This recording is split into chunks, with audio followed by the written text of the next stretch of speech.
저는 오늘 본문을 가지고요. 예배가 삶이 될 때라는 제목으로 함께 말씀을 나눠보도록 하겠습니다. 여러분 이런 거 아시죠? 혹시 당신의 삶에는 어떤 색이 어울리십니까? 라는 질문을 하면서 제가 찾아보니까 이런 것들이 있더라고요. 퍼스널 컬러 테스트. 혹시 들어보셨습니까? 퍼스널 컬러 테스트.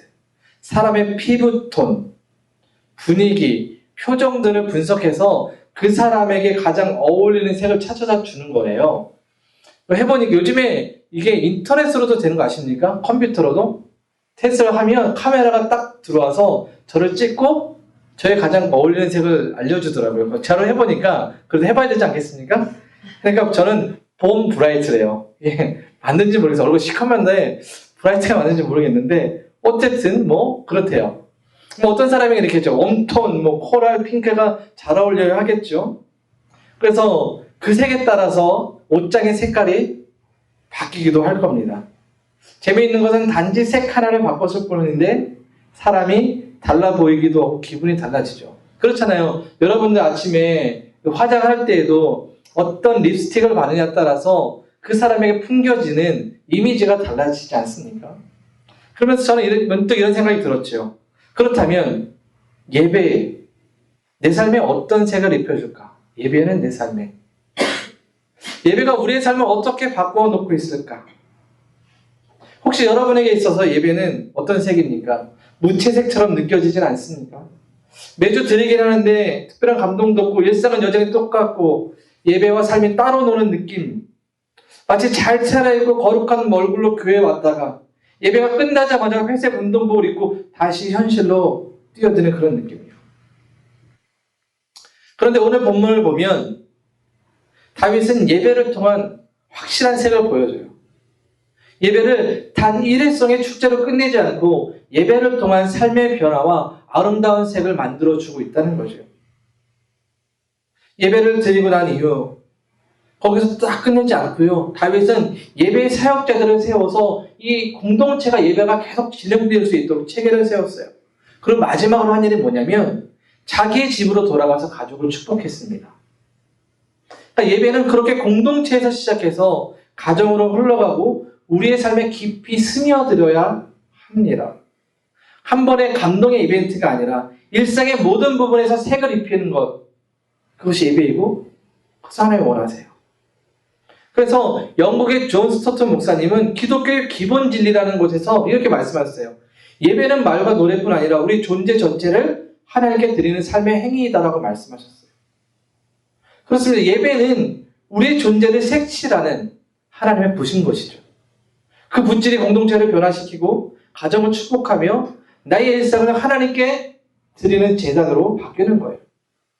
그러기에 우리가 오늘 이 본문을 통한 다윗의 예배를 살펴보면서 우리 또 예배를 통해서 우리의 삶의 색을 바꾸고 가정이 변화되고 공동체가 세워져가는 놀라운 일을 경험할 수 있기를 소망합니다.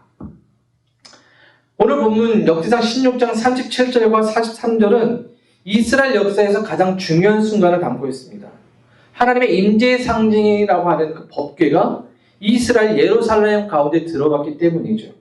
그래서 다윗은 온 백성과 더불어 기쁘게 찬양하고 잔치하며 예배를 올려드렸어요. 이전까지 이 하나님의 상징인 법궤는 다른 곳에 있었거든요.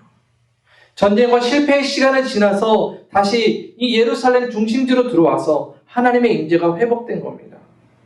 하나님의 법궤가 이스라엘 가운데 들어온다는 것은 엄청난 일이에요. 그러기 다윗은 철저히 준비했고 실패를 반복하지 않기 위해서 점검하고 또 점검했어요. 그리고 기쁨으로 이 일을 맞이했죠. 그런데 다윗은 여기에 만족하지 않았습니다. 국가적으로 가장 중요한 행사였고 하나님 모시는 예배였습니다. 같이 온 이스라엘 백성이 같이 예배를 드렸어요. 그러니까 이제 딱 끝내도 이상하지 않습니다. 그런데 그러지 않았다는 거예요. 그는 이 하나님의 임재가 지금만이 아니라 영원토록 계속 이스라엘 가운데 머물길 원했어요. 그래서 다윗은 이 예배를 위해 체계적이고 지속 가능한 공동체의 사역으로 세운 거예요.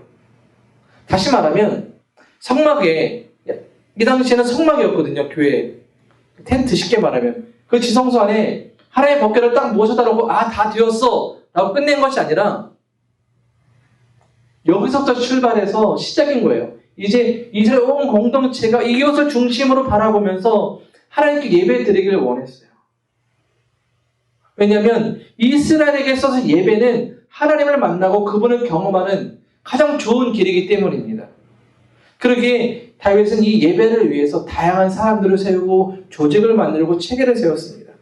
37절 보시죠. 같이 읽어봅니다. 시작. 다윗은 아삽과 그의 동료들을 주님의 언약궤 그 앞에서 날마다 계속하여 같은 임무를 수행하도록 하였다. 무슨 말이에요? 날마다 계속하여라는 것은 지속적이고 반복적이라는 의미잖아요. 지속적이고 반복적으로 하나님 앞에서 찬양하며 예배 드릴 수 있도록 했다는 거예요. 그래서 다윗이 이 예배를 위해서 세운 사람들을 보면 우리가 본문에서 살펴보면 아삽과 그의 형제들이 있어요. 찬양을 했던. 또 38절에 가보면 오벳에돔과 그의 문지기들이 나오죠. 언약궤를 지켜요. 문지기들이. 또 그 뒤에 말씀을 또 39절을 보면 제사장 사독과 그의 형제들은 기브온 산당에서 예배를 드리고 있습니다.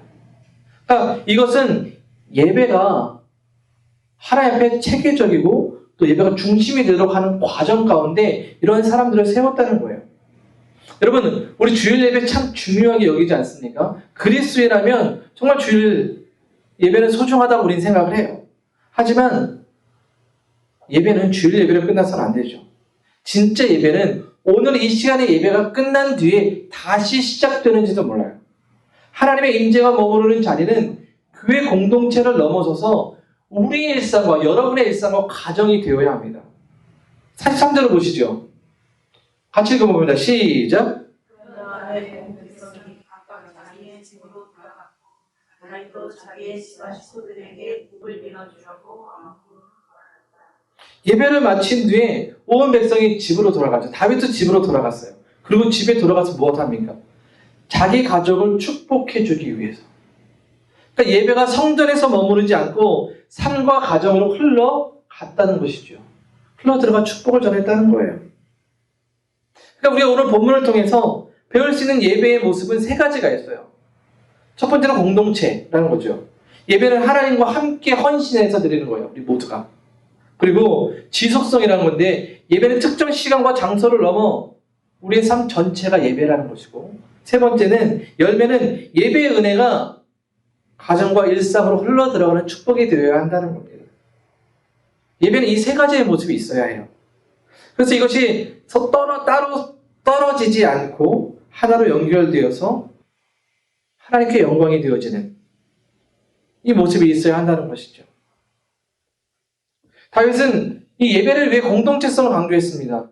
혼자 하나님의 법궤 앞에서 춤을 추거나 기도하는 것에 그치지 않고 아삽, 제사장, 문지기들 다양한 사람들을 불러 모아 각자에 맞게 역할을 맡겼어요. 이것은 예배가 개인적 신앙을 넘어서 하나님 백성이 한 마음으로 드리는 공동체의 헌신이라는 것을 보여주는 거예요. 그래서 시편 133편 1절은 우리에게 이렇게 말해주죠. 그 얼마나 아름다운가, 형제 자매가 어울려서 함께 사는 모습을. 하나님 앞에서 연합해서 예배하는 그 모습, 그것을 하나님이 아름답게 보신다는 거죠. 그동안 끊어진 예배, 연합되지 못한 이스라엘이 그 하나님을 중심으로 예배하며 하나 되었을 때에 하나님이 기뻐하지 않을 이유가 없으셨던 거예요. 그럼 오늘날 교회도 마찬가지예요. 예배는 목사의 설교나 찬양으로 완성되는 게 아니에요. 예배를 함께 만들어가는 우리 모두가 만들어가는 거예요. 교회를 세팅하고 의자를 놓고 음향을 세팅하고 신교를 놓고 정리하고 이 모든 일들 하나하나가 모여서 예배가 되는 거거든요. 각자의 섬김이 공동체를 하나로 묶고 하나님의 임재를 경험하게 하는 거예요. 제가 수년 전에 시애틀 형제교회에 있는 목회자 컨퍼런스를 참석하게 되었거든요. 근데 그곳에서 가면 이제 목회자들을 위로하고 이제 목회자를 위한 이제 우리도 뭔가를 받아야 되니까 그냥 강의도 많이 해요. 근데 그 강의를 참 들으면서 은혜와 도전이 되긴 하는데 저는 그런 컨퍼런스에 참여할 때에 정말 은혜가 되는 것은 그곳에서 섬기는 분들이에요. 이 컨퍼런스가 은혜롭게 준비되고 맞춰지기 위해서 그분들이 자신의 시간과 물질을 들여 섬기고요. 각자의 자리에서 기쁨을 감당하는 걸 보면 정말 큰 은혜가 돼요. 그러니까 그분들 앞에서 은혜가 되는 거예요. 시작하기도 전에 저는. 여러분 교회가 그런 것 같아요. 교회가 각 지체가 각자의 역할과 맡은 곳에서 섬김으로 예배가 만들어지고 세워지는 겁니다. 누가 혼자의 힘으로 혼자의 달란트로 할 수 있는 것이 아니에요. 세계 2차 대전 중에 네덜란드 기독교인 코리 덴붐이란 여성이 있었습니다. 수용소에 갇혔죠. 그녀는 자신의 자서전 주는 나의 피난처란 책에서 이런 이야기를 했습니다. 코리와 그의 언니 베시는 비위생적인 막사에서 매일 몰래 성경을 읽고 기도회를 했어요. 그러다 보니까 그 자리에는 뭐 공산주의자, 무신론자, 신앙이 없는 여성 다양한 사람들이 모여있지 않겠습니까? 그런데 매일 성경을 읽고 기도하고 막 이런 것처럼 하다 보니까 관심을 갖고 사람들이 참여하게 되었습니다. 함께 참여하면서 계속 그런 관계를 이어가다 보니 하나님의 임재를 경험했고 많은 사람들이 예수를 영접했어요. 그래서 그 일에 대해서 이렇게 이야기를 하고 있습니다. 보면 어둠 속에서 함께 드리는 예배는 우리를 하나로 묶었고 하나님의 빛을 비추는 등불이 되었다라고 이야기해줘요. 여러분 이 이야기가 공동체 예배의 힘을 보여주는 것 같아요. 서로 배경이 달라도 하나님 앞에서 하나가 되었고 그 예배는 절망 가운데 소망을 피워냈잖아요. 이처럼 다윗의 예배가 하나님 앞에서 함께 나아갈 때에 하나님의 강력한 임재가 나타났고 거기서 하나님께서 기뻐함을 맡으셨어요. 여러분 이런 모습은요 성경의 신약교회에서도 있습니다. 사도행전 2장 46절과 47절을 보면 이렇게 되어 있어요. 제가 읽겠습니다. 그러므로 날마다 한 마음으로 성전에 열심히 모이고 집들이 돌아가면서 빵을 떼며 순전한 마음으로 기쁘게 음식을 먹고 하나님을 모였다고 찬양했다고 했어요. 초대교회 성도들은 성전에서, 집에서, 그리고 식탁에서 함께 예배하며 하나님의 은혜를 나눴어요. 이 공동체 예배는 이 당시에 교회를 성장시켰고 세상 속에 빛을 비추는 교회로 나아갔던 거죠. 여러분 작년에 저희 교회 표어가 신앙 표어가 무엇인지 기억하십니까? 여러분 혹시 기억하신가요? 함께 지어져 가는 교회였습니다. 기억하시죠? 들어보시니까. 교회는 함께 지어져 가는 곳이라고 생각을 해요. 제가 혼자라면 결코 할 수 없는 여러분이 함께 하고 있고 함께 헌신해 주시고 기도해 주시고 있기에 우리가 있는 것이라고 저는 생각해요. 그래서 오늘도 우리가 함께 예배를 드려지고 있는 것이겠죠. 그런데 여러분 예배는 주일에 드려져서 일회성으로 끝나는 게 아니에요. 여러분 오늘 예배 다 끝나고 내가 그리스도를 살리는 다 했어. 그리고 지금과 돌아간과 동시에 옷을 갈아입고 예배와는 전혀 상관없는 삶을 살아가서는 안 된다는 거죠. 여러분 예배는 지속성이 있어야 돼요. 다윗은 제사장 사독과 그의 형제들을 세웠습니다. 그리고 매일 아침 하나님께 예배 드리도록 했어요. 오늘 보면 40절에 있습니다. 자, 같이 읽어보죠. 시작. 그들은 이스라엘에게 명하신 주님의 율법을 기록해 그리고 언제나 위에서 아침까지 주님께 번제를 드렸다. 네, 뭐라고요? 예배가 멈춤 없이 아침 저녁 다시 말하면 온종일 하나님을 향해 예배가 드려져야 했다는 거예요. 다시 말하면 다윗은 이 예배가 하나님 백성의 삶 속에서 나타나길 원했어요. 다윗은 예배를 일회성 국가적 이벤트로 만들지 않았습니다. 아사프와 제사장을 통해서 날마다 예배 드리게 했어요. 그래서 우리가 오늘 읽은 본문들을 좀 살펴보다 보면 거기에는 이 단어가 등장해요. 항상이라는 단어가 반복해서 등장해요. 항상, 언제나 변함없이란 말이잖아요. 상황과 환경에 관계없이 계속해서 예배를 드렸다는 거예요. 여러분 그렇잖아요. 우리 매일 일상에서 식사하잖아요. 물론 뭐 삼시세끼를 다 안 먹을 때도 있겠지만 식사하죠. 또 출근하고 또 학교 가잖아요. 우리가 이런 것을 항상 하는 것처럼 우리 예배가 이렇게 항상 삶 속에 있어야 한다는 거예요. 그래서 히브리서 13장 15절 우리에게 이렇게 말씀해 주거든요. 그러므로 우리는 예수 그리스도로 말미암아 항상 찬송의 제사를 하나님께 드리자. 이는 그 이름을 증언하는 입술의 열매다. 항상 찬송의 제사를 하나님께 드리자. 우리가 예수님을 통해 항상 찬송의 제사를 드려야 한다는 거예요. 우리 입술이 그것을 증거해야 된다는 거죠. 왜요? 하나님께서 우리를 그렇게 만드셨고 우리에게 예배받기 원하시기 때문입니다. 그러니까 예배는 오늘 우리가 드려지는 이 한 시간이 끝나는 것이 아니라 예배를 마치고 여러분의 삶의 자리로 돌아가서 삶의 예배로 하나님께 영광 돌리는 것, 그것이 필요하다는 거죠. 그래서 미국의 신학자인 제임스 패커는 하나님을 아는 지식이라는 책의 22장에서 이런 말들을 했어요. 하나님께 전 존재를 드리는 행위, 이런 것이 예배라는 거예요. 삶 전체가 되어야 한다고 얘기해요. 즉 하나님을 아는 지식이 예배로 이어지고 이는 우리의 삶 속에서 하나님의 영광을 드러내는 것이다라고 설명하고 있습니다. 우리의 삶의 전 영역에서 하나님께 예배드리는 그 모습, 그런 삶을 살아야죠. 여러분 어떻게 유튜브 쇼츠, 뭐 이런 인스타 쇼츠 많이 보시죠? 뭐 찬양이나 이런 기독교 관련 쇼츠들을 보다 보면 꼭 이런 자매가 있어요. 강한별이라는 자매 혹시 아십니까? 그는 자기를 이렇게 소개합니다. 버스킹 예배자라고 얘기해요. 거리와 교회를 넘어 삶의 자리에서 찬양과 기도를 통해 일상의 예배를 실천한 자매예요.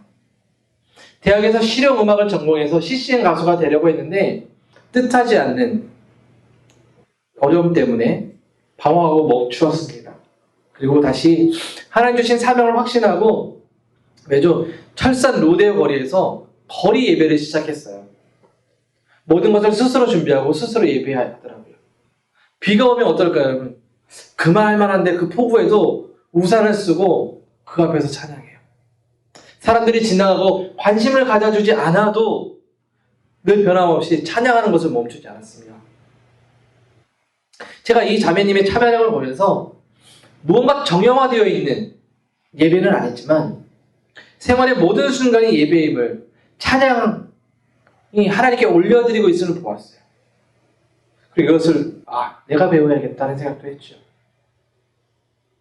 우리는 버스킹 예배는 아닐지라도 여러분 우리의 삶의 자리에서 충성을 다하고 하나님께 영광을 올려드리는 것, 그것이 예배이고 우리가 해야 할 삶의 모습이라고 저는 생각해요. 성경에도 그런 사람이 있잖아요. 다니엘이라고. 페르시아에서 예배를 금했어요. 그럼에도 다윗은 어때요? 지속적으로 하루에 3번씩 예루살렘을 바라보며 창을 열어놓고 기도했단 말이죠. 생명의 위협 가운데서도 예배를 멈추지 않았습니다. 그의 지속적인 예배, 기도는 하나님의 신실하심을 드러내고 결국 사자굴에 들어가서 하나님의 구원을 경험하게 되었습니다. 우리의 일터, 가정, 학교, 어디에 있든지 하나님을 영화롭게 하는 삶을 살 때 그것이 바로 예배인 거예요. 그 모습이 우리의 삶 속에 있기를 소망해 봅니다. 이제 다윗은 예배를 마친 후 가정으로 돌아가요. 목사들에게 있어서 주일 오후는 모든 것을 마치고 쉰다라는 그런 느낌이 있어서 참 이게 홀가분할 때가 있죠. 제가 이 말씀을 묵상하면서 새롭게 깨닫게 되었어요. 예배는 교회를 넘어 가정과 삶으로 흘러가는 축복이라는 걸 다시 한번 깨닫게 되었어요. 43절로 다시 보실까요? 자, 같이 읽어봅니다. 시작! 그러나 나의 온 백성이 각각 자기의 집으로 돌아갔고 하나님도 자기의 지파식들에게 복을 빌어주고 왕궁으로 돌아갔다. 아멘. 다윗이 가정으로 돌아가서 가족을 축복하는 것, 이것은 예배가 삶과 가정으로 자연스럽게 이어진다는 것을 보여줘요. 여러분, 가정은 작은 교회이고요. 신앙이 실제로 이루어지고 전수되는 곳입니다. 가정은 신앙 공동체의 시작이고 가정에서 예배할 때에 가정은 하나님의 축복으로 채워지는 거예요. 여러분, 예배 잘 드려놓고 집에 가서 화내고 싸우고 다투고 할 때 있으십니까? 없으신가요? 있잖아요. 그렇잖아요. 예배 잘 드려놓고. 그렇죠? 그러면 어때요? 예배 때 갖고 왔던 그 모든 은혜가 한 번에 다 쏟아지거든요.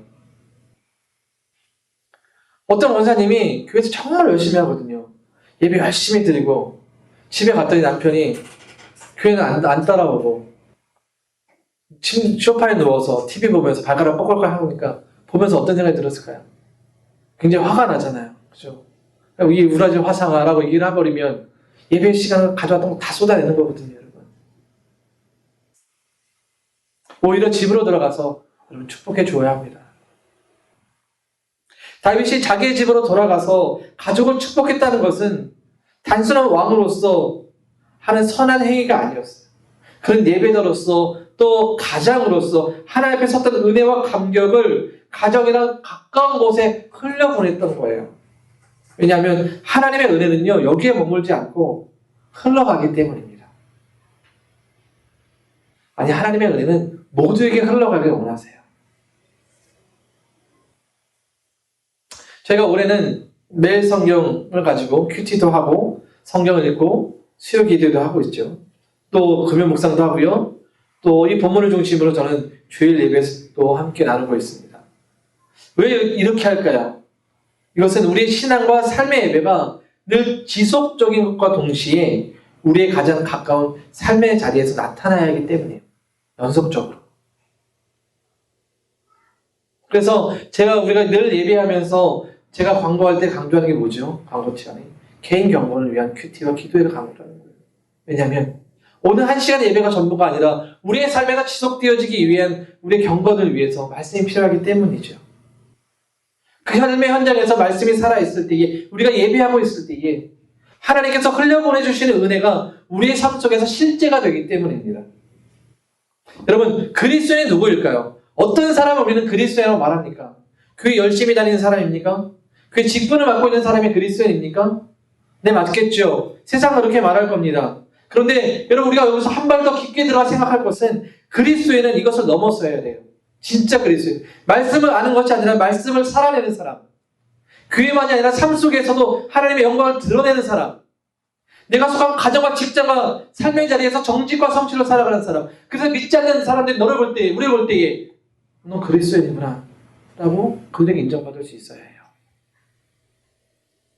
그렇게 살아가는 사람이 진짜 그리스도인이고 삶의 예배를 드리는 사람이에요. 여러분, 이 모습 우리 어떻게 살아갈 수 있을까요? 날마다 예배할 때 가능한 거예요, 여러분. 예배를 통해 주신 은혜가 우리의 삶과 중심에 머물러 있을 때에 우리는 변화된 모습으로 하나님께 기쁨과 영광을 올려드릴 수가 있는 거죠. 저는 성경에서 삶의 예배자가 어떤 사람이 있을까 막 고민해봤거든요. 그런데 요셉이라는 인물이 떠오르더라고요. 그는 형들에게 미움받아서 철딱선이 없는 17이라는 나이에 팔렸어요. 그의 환경은 정말 최악입니다. 소망이 없어요. 노예로 살아가니까. 근데 성경은 뭐라고 말씀하고 있냐면 창세기 39장 5절의 말씀에서 이렇게 말씀해요. 같이 읽어봅니다. 시작. 주님께서 요셉을 보시고 그 이집트 사람을 지는 복을 내주셨다. 주님께서 내리시는 복이 주인의 집안인 것이지 주인이 가진 얼마나 놀라운 은혜입니까? 한 사람 때문에, 요셉이란 사람 때문에 요셉이 손을 대는 것이 잘 되고 요셉이 노예에 있었음에도 불구하고 그 보디발의 집이 잘 되었대요. 밭에 있는 것이. 왜 그렇습니까? 성경이 왜 그렇다고 얘기하죠? 하나님이 요셉과 함께 하셨기 때문이다라고 얘기해요. 이 말은 요셉이 하나님을 늘 기억하며 예배하는 삶을 살았다는 거예요. 하나님 앞에서 정직과 성실로 살아가잖아요. 그 보디발의 아내가 유혹함에도 불구하고 내가 하나님 앞에서 어찌 범죄하리오라고 말했던, 자기의 불이익이 돌아올 것을 알면서도 그렇게 말했던 사람이 요셉이었잖아요. 그 정직과 성실의 믿음의 삶의 예배가 요셉을 이렇게 만들었던 거죠. 한 사람의 신실한 예배자가 한 가정을, 그가 맡겨진 자리를, 그의 직장을, 삶의 자리를 축복으로 채웠습니다. 여러분, 요셉만이 아니라 우리도 그렇게 되어야 되지 않겠습니까? 우리의 가정이, 여러분의 직장이, 여러분의 삶의 자리가 여러분 한 사람을 통해 그런 은혜와 복이 흘러가야 되지 않겠습니까? 여러분, 우리가 그렇기 때문에 예배를 드려야 되는 거예요. 삶의 예배를 정직과 성실로 드려야 되는 것이죠. 예배는 주일에 드려지는 것으로 끝나지 않습니다. 그 드려진 예배를 가지고, 그 말씀을 가지고 여러분의 삶의 현장에서 살아내는 것, 그 살아내는 것이 가정이고 우리의 삶의 현장이고 직장이고 학교예요. 그곳이 여러분의 은혜가, 축복이 실제가 되도록 할 겁니다. 사랑하는 여러분, 다시 첫 번째 질문으로 돌아가서 예배 여러분의 색은 어떤 색입니까? 어떤 색을 입히고 계십니까? 회색입니까? 단조로운 색입니까? 아니면 주일에만 잠깐 골드 피셨다가 평일엔 무채색이 되고 있습니까? 오늘 말씀에서 예배는 이벤트가 아니라 삶의 지속이고 공동체로부터 시작해서 가정으로 흘러간다고 우리에게 말씀해 주고 있습니다. 그래서 오늘 말씀을 한 문장으로 정리해보면 이렇고요. 여러분 꼭 이거를 기억하고 돌아가셨으면 좋겠어요. 참된 예배는 공동체 안에서 지속적으로 드려지며 삶과 가정에서 열매를 맺는다. 여러분 이것을 꼭 기억하고 돌아가십시오. 하나님은 오늘도 우리 예배에 여러분의 마음을 채색하시길 원하세요. 그 색이 여러분의 가정에, 자녀에게, 이웃에게 번져가길 원하십니다.